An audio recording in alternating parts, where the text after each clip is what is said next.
السلام عليكم، كيف دايرين؟ لاباس عليكم؟ تنتمنى تكونوا كاملين بخير وعلى خير.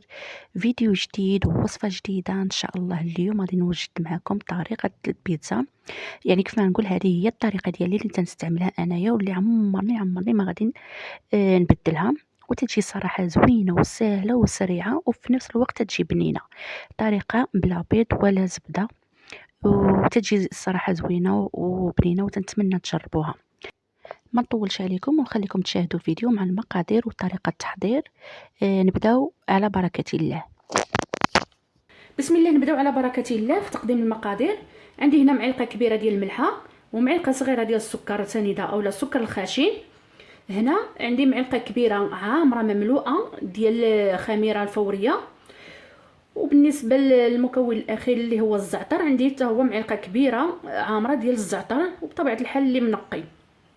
هادو هما المكونات اللي عندي هنا كاس ديال زيت الزيتون، كاس ديال العنبه مملوء ديال زيت الزيتون، وعندي كاس ديال الزيت نباتيه. بالنسبه الا بغيتو ديروا 2 كيسان ديال زيت الزيتون، تقدروا تضيفوا تعوضوا كاس ديال الزيت نباتيه بزيت الزيتون. بغيتي ديروا كاس زيت زيتون وكاس زيت نباتيه، يعني هذاك تيبقى لكم الاختيار.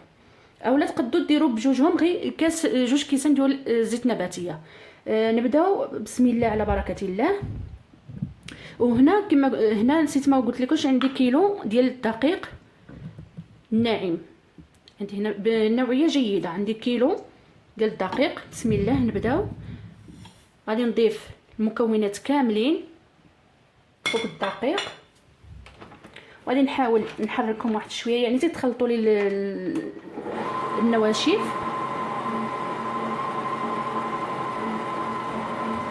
وعاد غادي نضيف الزيت. صافي هنا غادي نبدا نضيف الزيت. بسم الله.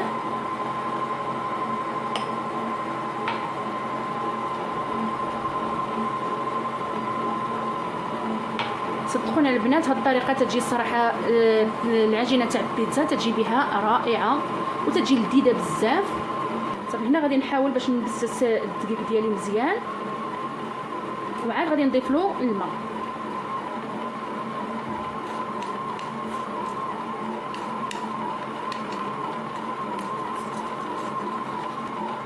غادي نستمر بهذه الطريقه حتى تخلط ليا الدقيق مع الزيت، وعاد غادي نضيف الماء.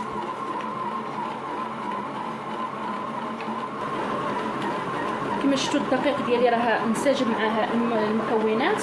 هنا غادي نبدا نضيف الماء بشويه بشويه حتى يجمع ليا الخليط ديالي، تتولي على شكل عجينه. والماء بطبيعه الحال راه دافي.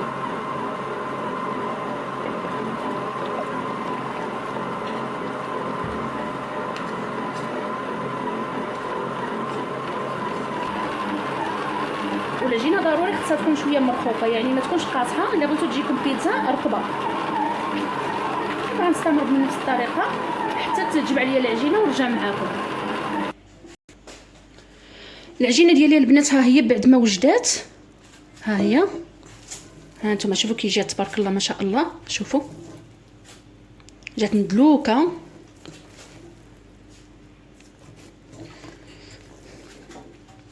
شفتوا البنات كي جات. وهنا تقدروا حتى العجينه تقدروا تعجنوها بيديكم، اللي ما عندهاش العجانه تقدر تعجنها بيديكم.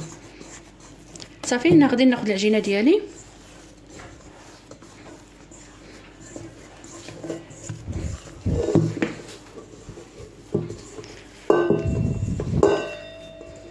العجينه كي جات. شوفوا يعني جايه مطاوعه وجايه خفيفه وهشيشه البنات. هانتم شوفوا، تبعوا غير هاد الطريقه راه غادي تنجح معاكم. بالنسبه للبنات انا تنهضر مع البنات اللي ما تتسقش لهم العجينه ديال البيتزا. صراحه انا راه ما تندير فيها حتى شي حاجه، تندير فيها غير شي بعد خطره حتى زيت الزيتون ما تنديرش فيها زيت الزيتون، تندير غير بالزيت نباتيه عادي. صافي وتندير شويه مليحه شويه سميتو الزعتر والملحه والخماره. صافي هادشي اللي تندير. السنيده شي بعد خطره تنديرها شي بعد خطره ما تنديرهاش، هي غير باش تجينا محمره. هذاك الشيء تنضيفوا داك المعلقه تاع السنيده. وكاين اللي تيضيف فيها حتى الفينو، انا الصراحه ما ضفتش فيها الفينو. يعني هاد العجينه عجنتها بلا فينو. كاين اللي تيدير بحال مثلا كيلو تاع الدقيق الابيض، زيديو معاه واحد رابعه ديال الفينو اولا نص كيلو تاع فينو. انا صراحه ما درتش الفينو، هذه درتها غير عاديه. صافي غادي نخليها ترتاح معايا واحد 10 دقائق ونرجع معاكم. رجعت لكم بعد ما فاتت 10 دقائق والعجينه ديالي ها هي تسرحات صافي وارتاحت. هنا غادي نبسطها فوق سطح العمل، غادي نحاول نقص منها، ما نديرهاش كامله، ما نديرش الكميه كامله، ناخذ غير نصف الكميه كما تتشوفوا، والنصف الاخر غادي نغطيها ونخليها على جنب حتى نكمل الكميه الاولى. صافي هنا غادي نشد العجينه ديالي وغادي نسرحها فوق سطح العمل. غادي نحاول ندير شويه ديال الدقيق باش ما تلصقش ليا. صافي غادي نسرح العجينه ديالي على هذا الشكل.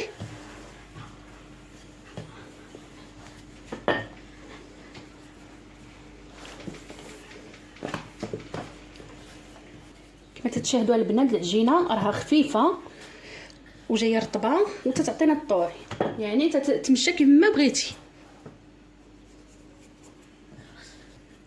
بالنسبه للسمك ديال البيتزا ما غاديش نديرها رقيقه بزاف وفي نفس الوقت ما غاديش نغلظها.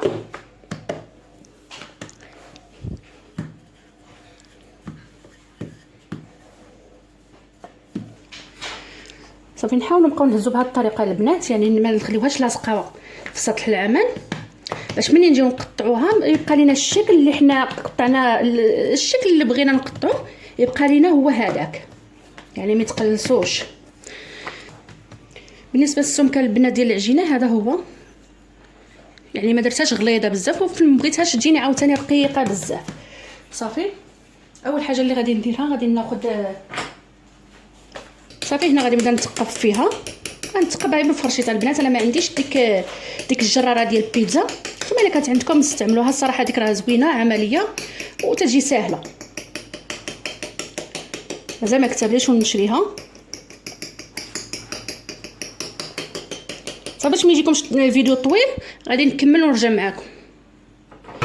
غادي نستعمل هذا الحجم البنات، نتوما تقدروا تستعملوا اي حجم، تقدروا ديروهم صغار، تقدروا ديروهم كبار متوسطين، وتقدروا ديروهم حتى كبار.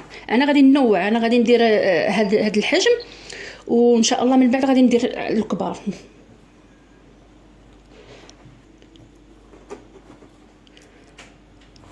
صافي تنستمر بنفس الطريقه حتى تنكمل العجينه ديالي كامله، وغادي ندخلهم، غادي نديرهم في لاطون وندخلهم الفران يطيبوا. وغادي نطيبهم انا في الفرن غاز عادي، انا نطيبهم عادي. صافي غادي نخليهم يتحمروا شي شويه، يعني ما غاديش نديرهم بالطياب، نديرهم غير نص طيبه. هذا هو القياس البنات كما تشوفوا، يعني انا ما بغيتهمش يجوني كبار وفي نفس الوقت ما بغيتش يجوني صغار. هذا هو العبار، يعني اللي يهز وحده ياكلها ويكملها كما تشوف. صافي غادي نستمر حتى نكمل الكميه اللي عندي كامله بنفس الطريقه كما شفتوا، ونرجع معكم باش ما يجيكمش الفيديو طويل. العجينه صراحه جات رطبه وجات خفيفه قطنيه، حتى بالنسبه لهاد الطبع الصراحه ما عاونيش بحال ما دبني. ملي توصل هنايا الصراحه هذه ما تتقطعليش مزيان كما تشوفوا، يعني هاد الحاشيه هذه ما تتقطعليش مزيان. خصني ضروري نعاود نقلبها ونحطها باش تقطع لي. بحال تجي هاد الجهه تجي شويه عاليه، ما تديرليش التقطيعه، يعني ما تحطها ليش نيشان في، ولكن معليش ماشي مشكل. غادي نستمر وغير بشويه حتى نكمل. هانتوما شفتوا، خصني ضروري نعاود نحط هاد السيرك، نحطو مزيان ونقطع.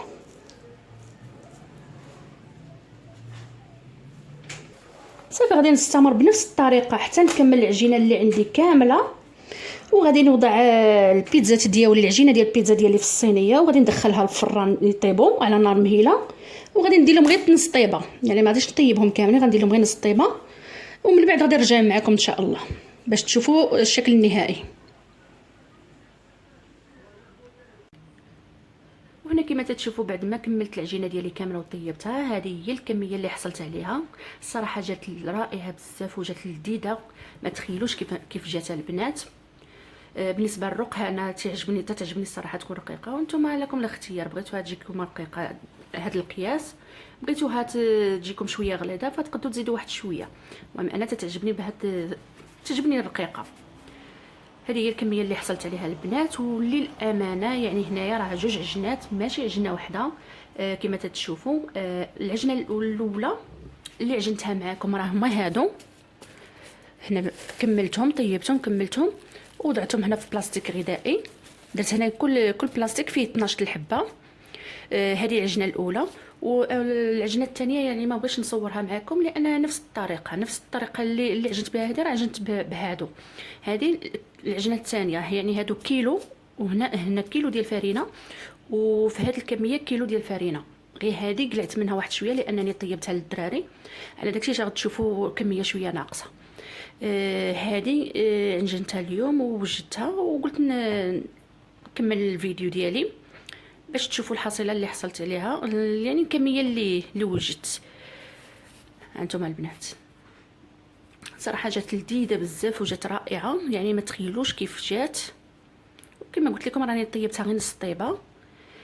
فكان هذا هو الفيديو ديالنا، تنتمنى الى الاعجابكم وتنتمنى تجربوا الوصفه. الصراحه راه سهله، ما فيهاش المقادير بزاف، ما فيهاش الحليب، ما فيهاش البيض، ما فيهاش الزبده. كاين اللي تيدير حتى الزبده في العجينه ديال البيتزا.